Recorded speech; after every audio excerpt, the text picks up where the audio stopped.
Nais ko lang sabihin na kung minsan may mga sakit na kapag ginamot at biglang nawala ang sintomas, akala natin wala na. Akala natin magaling na yung tao. Akala natin napuksa na natin ang sakit. Kaya ihihinto natin yung gamot. Hanggang isang araw, lilitaw ulit ang sakit. Isa na siyang mas malakas na karamdaman at bago pa natin maagapan, huli na ang lahat.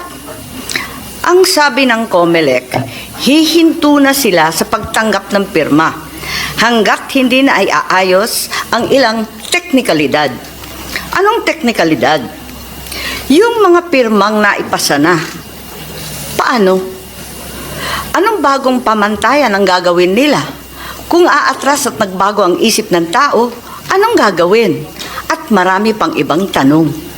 Maaaring masaya tayo ngayon dahil akala natin na pagpahinga na natin ang usapin ng PI nila. Pero hanggat hindi natin ito naihihimlay, babangon po muli ito upang maging multo. Nakakatakot. Panoorin natin ang isang maikling video ng karamdamang mabilis na ipakalap na sa pamagitan ng pantatanga sa kapwa, paglulustay ng salapi, at pagsisinungaling ng matatakaw na opisyal. Yang sakit na yan ang papatay sa demokrasya. At ang sino man magsabi na walang paki ang Senado sa usaping ito, isa lang ang masasabi ko, walang gamot sa kakapalan ng mukha mo. Sana naliwanagan tayo sa panlilin lang at kasinungalingan. Subalit sa pagkakataon na ito, nais kong anyayahan, magbigay ng pambugan na pananalita ang aking mga kasamahan sa Senado. Ang senadora natin, Grace po, nagpahiwatig na meron siyang mensahe para sa atin. Unang-una po, magandang umaga sa inyong lahat. Po'y nagpapasalamat sa chairman ng Committee on Electoral Reforms sa pagbukas ng pagdinig na ito. Unang-una, para maliwanagan ng ating mga kababayan ang talagang nangyayari sapagkat marami sa kanila ang naririnig lang yung mga makukulay na salita sa news, pero yung mga tunay na issue ay hindi naman talaga nasusundan. Sa ating mga kababayan, ang Senado po at mga senador ay hindi takot sa pagbabago. Ngunit pagbabago na dapat naaayon sa kabutihan ng ating mga kababayan. At hindi ko lang po ito sinasabi dahil ito po ay talagang ginagawa na ng Senado kung totoo pong ekonomiya nakatutok ang pakay ng mga nagpapapirma. Bakit hindi na lang po nilagay yon sa kanilang petisyon?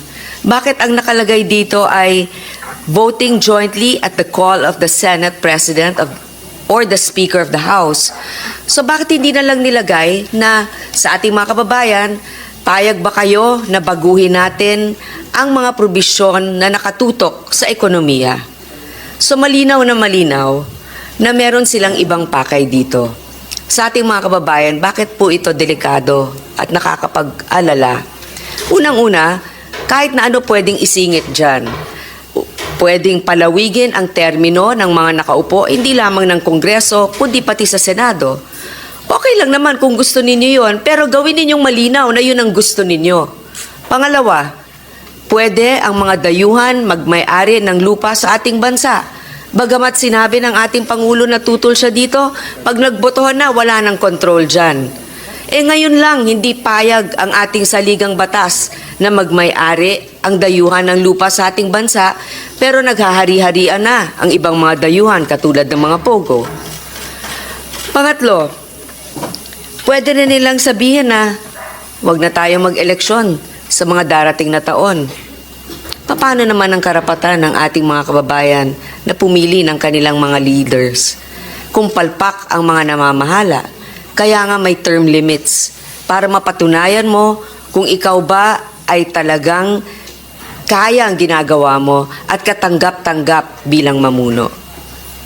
So sa ating lahat, dahil sa hirap ng buhay ngayon, ang ating mga kababayan ay napipilitan na lang, sige, kahit 100. Ganon kamura ang buhay ngayon na sa ganoon kaliit na halaga ay napapapirma. Kasalanan ba nila yon? Hindi ba? Ibig sabihin lang nun, marami pa tayong trabahong dapat gawin at hindi nakatutok sa issue na sinasabi nilang napaka-importante itong pinapapirma nila. Hindi ba trabaho, presyo ng bilihin, katatagan ng ating republika ang mas mahalaga?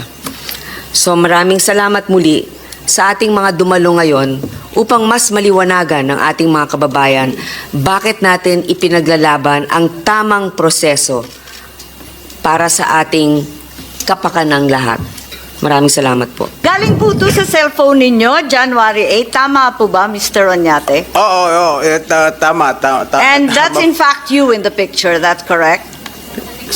You confirm that it's you. You confirm that this is you in the picture? Yes. And you also confirm that it's Speaker Romualdez in the picture?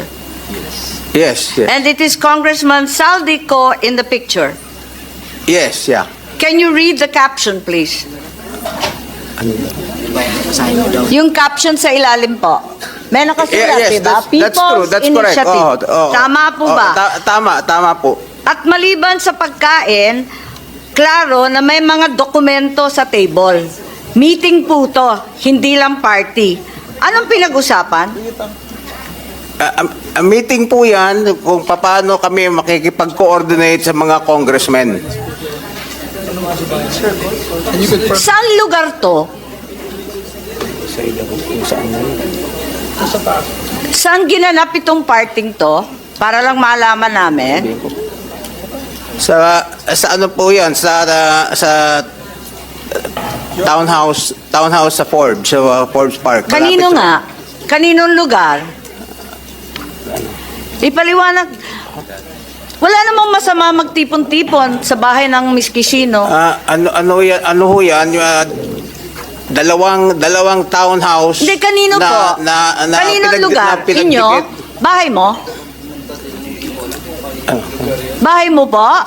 It's a meeting Attorney place. Abisado, please. It's our meeting place. No, pero sino may-ari? Sino ang Sino may-ari ng bahay? si Speaker Romualdez po? Bahay ni Speaker Romualdez. Yes. Ganon. So, ang naging Diyan po, host doon at po kami nagkumbida ay si Speaker Romualdez. Tama po Ako ba? po ang nagkumbida. Dapat Paano po ka magkukumbida? Di mo bahay. Oo nga. Bira naman. Oo nga po. Dapat po yan sa bahay ko. Dahil meron ho akong party house sa Dasma. Walang tao doon. Pero hindi ba maliwanag na kung bahay ni Speaker, ang sabi ng staff, doon na lang gawin sa bahay ni Speaker. Dalawang bahay ni Speaker Isa sa Okay. McKinley at isa... hindi ba At isa maliwanag? Ha? Hindi ba maliwanag kung bahay ni Speaker siya nagpatawag ng meeting, di talagang Ako po nakikialam ang- si ako Speaker po ang sa People's ako po ang Initiative? nag-initiate ng meeting. Pero sinabi po na doon na lang gawin sa townhouse ni Speaker. But ako po ang nag-initiate. Ay, Dapat po sa ganon. bahay ko, pero sinabihan ako doon na lang pumunta. Sino nagdala ng papeles? Kasi bahay niya. Ikaw nagdala ng papel? Ang mga lawyer po. Yung mga lawyer. Ang mga lawyer po, dala-dala So, nila bahagi yung mga ka talaga papeles. ng Project PI. Yung Project PI na tinetext sa mga kongresista, pati ako nga na-text kasi luma na yung number ko eh. Bahagi kayo ng Project PI? Yeah. Kasi I sought the help of the speaker. Inamin ko Yeah, naman po. you've said that natulungan before. kami Opo. dito sa signature gathering. Right. Okay, kilala ninyo itong sina Attorney Redentor Tuason? I don't know. Suset Sumalinog, Timothy Lagundi. Kilala niyo itong mga to? Hindi po. Okay. Kasi meron kaming mga screenshot doon sa Project PI na galing sa mga congressman. At sabi mo, nakikipag-coordinate ka kay Speaker na CEO at sa mga hawak ng niyang Congress. Yeah, congressman. that's correct. That's correct, Madam Senator. Screenshot. Okay. So, asan yung mga screenshot? Asan yung screenshot? Madam Chair, Madam Chair. Madam Chair? Yes po. Yes, Senator Bato, please. Ayan yung mga screenshot. Kasi sabi mo, bahagi ka ng Project PI. Nagtatanong lang ako, baka kilala mo itong mga to. Andito yung mga pangalan. Hindi pala ninyo kilala. Hindi Kasi, ko po kilala. anong pagkaintindi mo dyan sa message na yan? Pakibasa lang po.